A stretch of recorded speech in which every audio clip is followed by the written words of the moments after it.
silakan duduk. Puji nama Tuhan, saya mau sapa umat Tuhan yang ada di sini. Shalom. Shalom. Sekali lagi shalom. Shalom. Saya sungguh bersyukur kalau pagi menjelang siang hari ini saya boleh diberikan kesempatan untuk memberitakan kebenaran firman Tuhan di tengah-tengah umat Tuhan yang ada di sini. Saya juga sangat berterima kasih kepada Pak Pendeta Nur Pandi yang telah memberikan saya kesempatan menyampaikan firman Tuhan. Namun sebelum kita mendengarkan firman Tuhan, izinkan saya memperkenalkan nama dulu. Jadi, nama saya Michael, saya berasal dari Sulbar, Mamuju, dan sekarang sementara menempuh pendidikan di STT Mawar Saron, Lampung. Jadi itu adalah perkenalan singkat dari saya. Tiba saatnya kita mau mendengarkan firman Tuhan. Mari kita membuka Alkitab kita di dalam Roma 5 ayatnya yang ke-18 sampai ayatnya yang ke-21. Sekali lagi, mari kita membuka Alkitab kita di dalam kitab Roma ayatnya yang ke-5, pasal yang ke-5 ayatnya yang ke-18 sampai ayatnya yang ke-21. Jika sudah menemukan, katakan amin. Amin. Bapak Ibu Saudara yang terkasih dalam Tuhan, saya akan membacakan ayat renungan kita pada pagi hari ini. Kitab Roma 5 pasalnya yang kelima ayat 18 sampai 21. Saya akan membaca, Bapak Ibu Saudara yang menyimak dengan baik. Sebab itu sama seperti oleh satu pelanggaran semua orang beroleh penghukuman, demikian pula oleh satu perbuatan kebenaran semua orang beroleh pembenaran untuk hidup. Jadi sama seperti oleh ketidaktaatan satu orang semua orang telah menjadi orang berdosa, demikian pula oleh ketaatan satu orang semua orang menjadi orang benar. Tetapi hukum Taurat ditambahkan supaya pelanggaran menjadi semakin banyak, dan di sana dosa bertambah banyak, di sana kasih karunia menjadi berlimpah-limpah. Ayat yang ke-21, supaya sama seperti dosa berkuasa dalam alam maut, demikian kasih karunia akan berkuasa oleh kebenaran untuk hidup yang kekal oleh Yesus Kristus Tuhan kita. Amin. Untuk pembacaan kita, Bapak Ibu Saudara yang terkasih dalam Tuhan, saya akan memberikan pendahuluan sedikit tentang kitab Roma 5 ayat yang ke-18 sampai 21 ini. Jadi kitab Roma ini adalah bagian dari argumen Paulus yang ditulis oleh Rasul Paulus sendiri dalam suratnya kepada jemaat di Roma, di mana ia membahas tentang dampak dosa dan kasih karunia. Paulus menjelaskan bagaimana dosa dan maut masuk ke dunia melalui satu orang, yaitu Adam, dan bagaimana keselamatan dan kehidupan kekal datang melalui satu orang, yaitu Yesus Kristus. Bapak Ibu Saudara yang terkasih dalam Tuhan, saya akan mengawali khotbah kita pada pagi hari ini dengan satu cerita atau ilustrasi. Jadi Bapak Ibu Saudara yang terkasih dalam Tuhan, bayangkan ada seorang pria yang bernama Daniel memiliki hutang yang sangat besar di sebuah bank. Jumlahnya begitu besar sehingga Daniel ini sangat stres memikirkan hutangnya itu, dan mungkin mustahil baginya untuk membayar kembali. Setiap bulan ia menerima surat dari bank mengingatkan jumlah hutangnya yang semakin bertambah dengan bunga yang menumpuk. Hal ini membuat Daniel merasa terbebani, dan Daniel merasa bahwa tidak ada jalan keluar lagi untuk membayar utangnya ini, karena semakin hari utangnya itu semakin menumpuk. Bapak Ibu, ia tahu ia bersalah karena melakukan keputusan keuangan yang buruk. Namun apa yang terjadi Bapak Ibu Saudara yang terkasih dalam Tuhan, di suatu hari tiba-tiba Daniel menerima surat lagi dari bank. Tetapi kali ini surat itu berbeda. Surat itu menanyakan bahwa seluruh hutangnya telah dilunasi oleh seseorang yang tidak dikenalnya. Bukan hanya utangnya yang dilunasi Bapak Ibu Saudara, tetapi juga memberikan modal untuk Daniel ini untuk menyambung hidup ke depannya. Dan itu adalah pemberian yang murni dari orang yang tidak dikenal oleh seorang Daniel ini. Kejutan ini memenuhi hati Daniel bahwa ia harus bersyukur. Dari posisi yang penuh keputusasaan, ia kini memiliki kesempatan untuk hidup baru. Ia menyadari bahwa ia telah menerima suatu yang tidak layak dia terima, dan itu mengubah seluruh pandangannya tentang hidup. Ia bertekad untuk tidak menyia-nyiakan anugerah ini, yaitu anugerah dari seseorang yang tidak dikenal yang mau melunasi utangnya Daniel ini. Nah, Bapak Ibu Saudara yang terkasih dalam Tuhan, apa makna yang perlu kita pelajari dari ilustrasi ini atau cerita ini? Hutang Daniel itu melambangkan suatu dosa, dosa yang menumpuk makin hari semakin menumpuk. Begitulah dalam kehidupan kita, Bapak Ibu Saudara. Kita tahu kalau kita hidup di dunia ini, kalau kita masih manusia, kita memiliki natur dosa.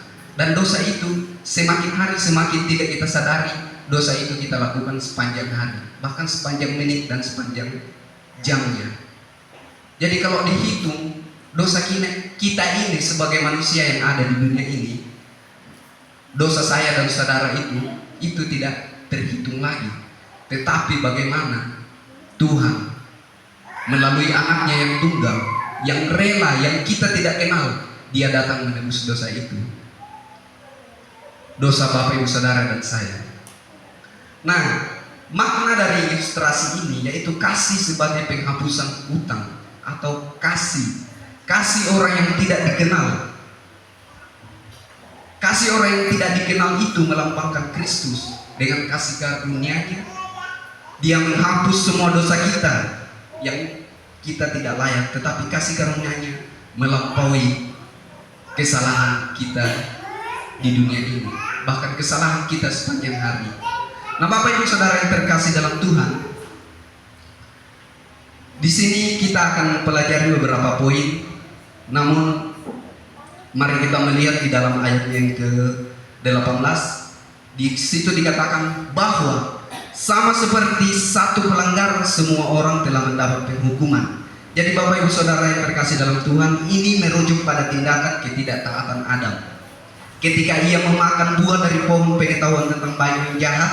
Dan itu ditulis jelas dalam kitab Kejadian 3. Ditulis di situ bahwa ketidaktaatan Adam dan Hawa memakan buah pohon pengetahuan yang baik dan jahat.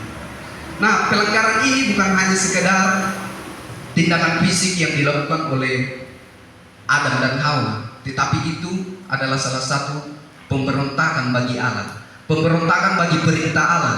Ia membawa dosa ke dalam di tengah-tengah dunia ini, bahkan merembet pada kita semua. Dan kita percaya bahwa dosa itu adalah, manusia itu memiliki natur dosa, yaitu dosa asal dari Adam. Karena Adam adalah wakil dari umat manusia, dosa yang masuk melalui dirinya tidak hanya mempengaruhi dirinya sendiri. Jadi dosa yang dilakukan Adam itu tidak hanya ditanggung oleh dirinya sendiri, namun itu merembet kepada generasi ke generasi sampai saat ini. Dan bahkan keturunan kita juga nanti memiliki natur dosa yang biasa disebut dalam teologisnya itu dosa asal. Jadi Bapak Ibu Saudara yang terkasih dalam Tuhan, kita perlu mengenali bahwa kita ini tidak, meskipun kita sudah percaya kepada Tuhan, namun kita sepenuhnya ini masih orang yang berdosa. Sepandai-pandainya kita membersihkan diri kita ini tetaplah orang yang berdosa di mata Tuhan. Karena semua itu di bawah hukuman karena dosa Adam berimbas kepada semua keturunannya. Nah, Bapak Ibu Saudara yang terkasih dalam Tuhan, perlu kita sadari bahwa kita semua berada dalam dosa, dan dosa itu tidak bisa, bahkan keselamatan itu tidak bisa kita tidak bisa kita sebagai manusia, kita tidak bisa menyelamatkan diri kita sendiri. Bapak Ibu Saudara yang terkasih dalam Tuhan, di dalam poin yang kedua ini kita diberi pemberian kebenaran melalui Kristus. Jadi ayat yang ke-18 tadi yang bait keduanya, Alkitab menjelaskan bahwa demikian pula oleh satu perbuatan kebenaran semua orang beroleh kebenaran untuk hidup. Nah, Bapak Ibu Saudara yang terkasih dalam Tuhan, ini ada sedikit ilustrasi menunjukkan bahwa sosok Kristus itu dialah pusat dari segala-galanya. Bapak Ibu Saudara yang terkasih dalam Tuhan, Kristus itu bagaikan cahaya yang memancarkan dan menenangkan. Cahaya ini mengalir seperti sinar atau sungai menuju sekelompok orang yang dalam kegelapan. Jadi Bapak Ibu Saudara yang terkasih dalam Tuhan, sebelum kedatangan Yesus Kristus ke dunia ini, kalau kita melihat kembali yang terjadi di dalam perjanjian lama itu, orang menghapus dosa itu atau orang yang datang mengakui dosanya itu tidak seperti Bapak Ibu Saudara yang dilakukan sekarang ini. Kita bangga sekarang kalau kita boleh mengaku kesalahan kita dimanapun kita berada, bahkan di kamar, bahkan di gereja, dimanapun kita berada. Kalau kita melihat di perjanjian lama itu, orang yang menghapus dosa itu membawa korban bakaran mereka. Itu pun tidak langsung secara pribadi mereka, itu melalui iman. Jadi Bapak Ibu Saudara yang terkasih dalam Tuhan, kita bersyukur karena ada satu orang yang tidak kita kenal datang ke dunia ini menghapus. Dan bukan berarti saya berkata bahwa menghapus dosa kita itu menghapus seutuhnya, namun kita diberi kesempatan untuk mengerjakan keselamatan kita pribadi lepas pribadi. Nah, Bapak Ibu Saudara yang terkasih dalam Tuhan, ayatnya yang ke-18 ini itu merujuk pada tindakan ketaatan Yesus Kristus, khususnya ketaatannya sampai mati di kayu salib.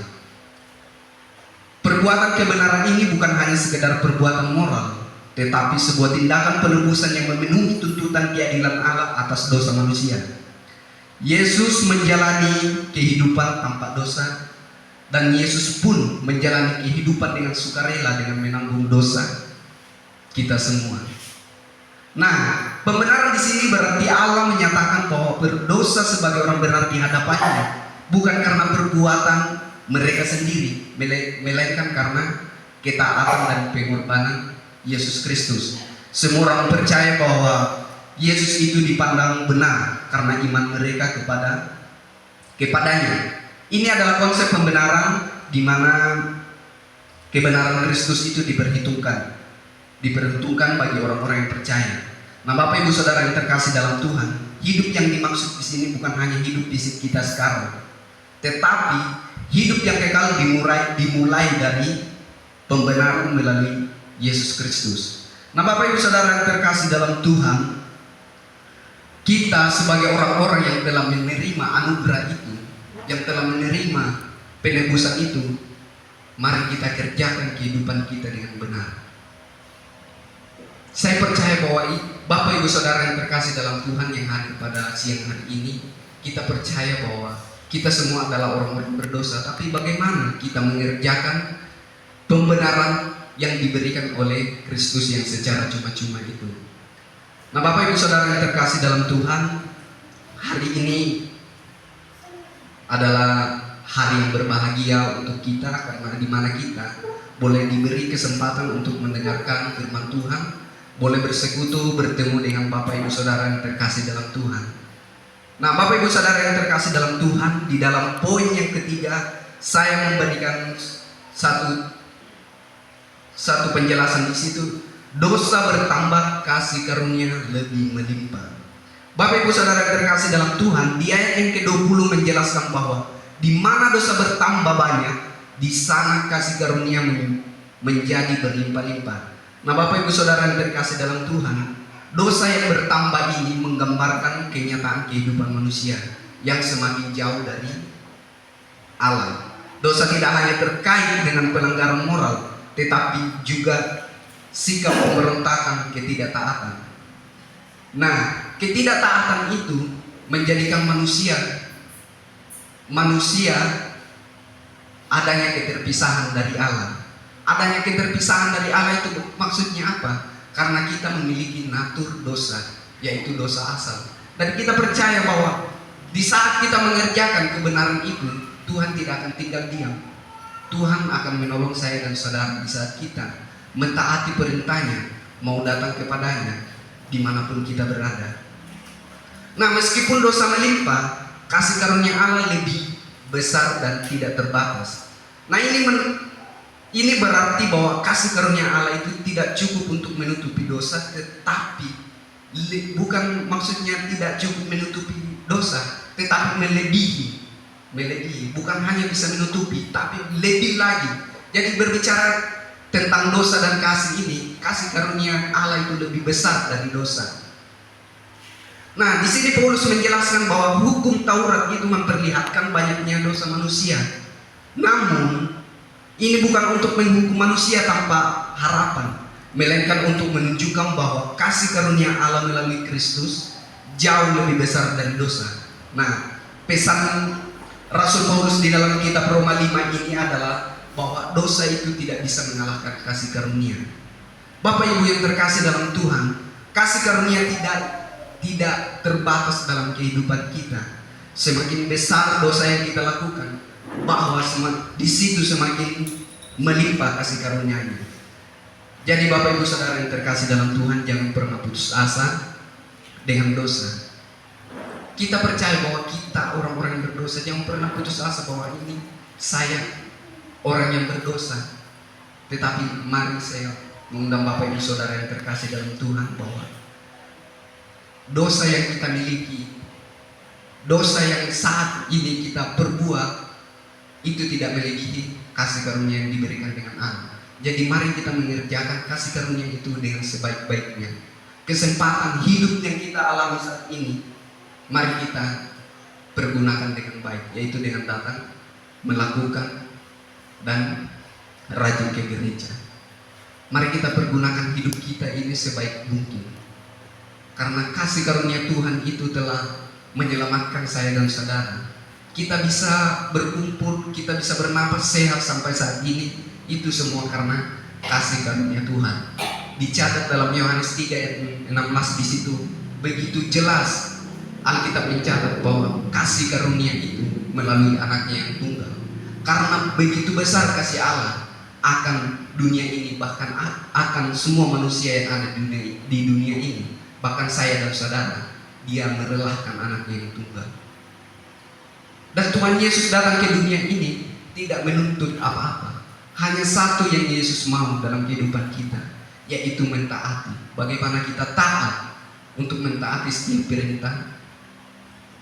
perintahnya. Tuhan tidak mengharapkan apa-apa dari kita. Bahkan Dia rela, Dia secara sukarela memberikan hidupnya. Dia lahir, dan bahkan sampai akhir hidupnya Dia mengalami yang namanya siksaan. Nah, Bapak Ibu Saudara yang terkasih dalam Tuhan, Paulus di sini menjelaskan bahwa kasih karunia itu lebih melimpah daripada dosa. Nah, supaya kita semakin dekat kepada Tuhan, ya mari kita kerjakan keselamatan itu di dalam diri kita masing-masing. Nah, di ayat yang ke-21 Alkitab menjelaskan bahwa supaya sama seperti dosa yang berkuasa dalam maut, demikian pula kasih karunia berkuasa oleh kebenaran untuk yang kekal oleh Yesus Kristus Tuhan kita. Nah, Bapak Ibu Saudara yang terkasih dalam Tuhan, dosa yang masuk ke dalam dunia ini melalui Adam membawa maut secara fisik. Nah, yang dimaksud di sini apa itu? Dosa yang membawa maut secara fisik. Maksudnya itu membawa kedagingan kita ini. Kita tidak mampu melawan kedagingan kita ini. Itu semua karena natur dosa. Namun Bapak Ibu Saudara yang terkasih dalam Tuhan, maut di sini tidak hanya berarti kematian fisik, tetapi juga keterpisahan dari Allah, yang merupakan konsekuensi akhir dari dosa. Jadi dosa itu memperbudak manusia dan membawa manusia menuju kebinasaan yang kekal. Namun Bapak Ibu Saudara yang terkasih dalam Tuhan, di sini Paulus menyoroti bahwa kasih karunia Allah tidak hanya menghapus dosa, tetapi juga berkuasa dengan cara yang sama. Bahkan lebih besar, kasih karunia yang berkuasa melalui kebenaran Yesus Kristus, yaitu ketaatannya sempurna. kematiannya di kayu salib dan kebangkitannya. Bapak Ibu Saudara yang terkasih dalam Tuhan, sungguh kita bersyukur memiliki Tuhan yang mau menyelamatkan kita. Tuhan yang begitu baik dalam kehidupan kita. Tuhan yang sangat baik, yang mau merelakan hidupnya, yang mau menebus saya dan saudara. Itu semua karena kasih-Nya yang begitu besar.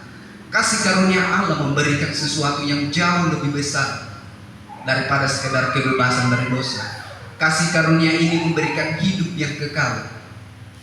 Melalui Yesus Kristus, orang percaya tidak hanya dilepaskan dari hukuman dosa, tetapi juga diberikan kehidupan yang baru, yang kekal bersama dengan Allah. Kristus adalah sumber pemberi kehidupan kekal ini. Jadi Bapak, Ibu, Saudara, umat Tuhan yang hadir pada siang hari ini, kasih karunia yang datang melalui Kristus itu mengalahkan kuasa dosa yang membawa kita kepada kehidupan yang kekal. Nah, saudara-saudara yang terkasih dalam Tuhan, hidup dalam kasih karunia itu harus memerdekakan pribadi lepas pribadi di kehidupan kita, bukan dalam perbudakan dosa lagi. Jadi kita perlu memaknai kehidupan kita bahwa kita ini harus hidup dalam kasih, bukan lagi hidup dalam perbudakan dosa. Saudara-saudara yang terkasih dalam Kristus, kita telah merenungkan betapa besar kasih karunia Allah yang melimpah di dalam Kristus. Ketika dosa semakin bertambah, kasih karunia lebih dari yang bisa kita bayangkan. Dia tidak hanya menghapus dosa kita, tetapi Dia juga memberi kehidupan yang baru. Sama seperti ilustrasi di awal tadi, bahwa seorang yang bernama Daniel ini yang sudah putus asa, yang sudah hidup mungkin dalam kehidupannya terbeban, stres karena semakin hari bunga hutangnya itu semakin menumpuk. Tetapi dengan satu orang yang tidak dikenal datang cuma-cuma menebusi hutang itu. Dan bukan cuma menebus hutangnya Daniel ini, dia juga memberikan modal yang baru. Nah, apa yang perlu kita aplikasikan dalam kehidupan kita, Bapak Ibu Saudara? Kita ini orang yang tidak tertolong lagi oleh dosa, tetapi karena oleh kebenaran Yesus Kristus, Dia telah menghapus kita, Dia telah mengangkat kita dari kegelapan dosa itu. Sehingga saat ini Bapak Ibu Saudara, kita boleh hidup damai dan tentram. Jadi Bapak Ibu Saudara yang terkasih dalam Tuhan, marilah kita mengerjakan kehidupan kita, mengerjakan perintah Tuhan itu dengan sebaik mungkin. Bapak Ibu Saudara yang terkasih dalam Tuhan, hidup dalam ucapan syukur itu harus menjaga hati kita, harus rendah hati di hadapan Tuhan dan terus bersandar kepada kasih-Nya yang melampaui kita. Jangan pernah merasa bahwa dosa-dosa kita ini terlalu besar untuk dilampaui, atau beban hidup kita ini terlalu berat untuk ditanggung. Ketika dosa bertambah, kasih karunia Allah akan selalu melimpah lebih besar. Mari kita sambut kasih karunia ini dengan hati yang terbuka, percaya bahwa di dalam Kristus kita memiliki pengampunan, pembaruan dan kekuatan yang tak berkesudahan. Dengan menerapkan kasih karunia ini yang melimpah di dalam Kristus, kita tidak hanya mengalami perubahan pribadi Bapak Ibu Saudara, tetapi juga dapat menjadi alat bagi perubahan di sekitar kita, menunjukkan kasih, pengampunan dan harapan di dunia ini. Jadi akhir kata dari saya, Bapak Ibu Saudara yang terkasih dalam Tuhan, kita orang-orang yang sudah ditebus, marilah kita saling memperhatikan satu sama lain. Jangan mengabaikan satu sama lain. Mari kita saling merangkul satu sama lain, supaya kita memperoleh hidup yang baik di mata Tuhan. Mungkin sekian jauh pemberitaan firman Tuhan pada siang hari ini. Biarlah firman Tuhan ini boleh memberkati Bapak Ibu Saudara yang terkasih dalam Tuhan, dan boleh kita mempraktekkan dalam kehidupan kita. Mari kita bersatu dalam doa. Bapa surga,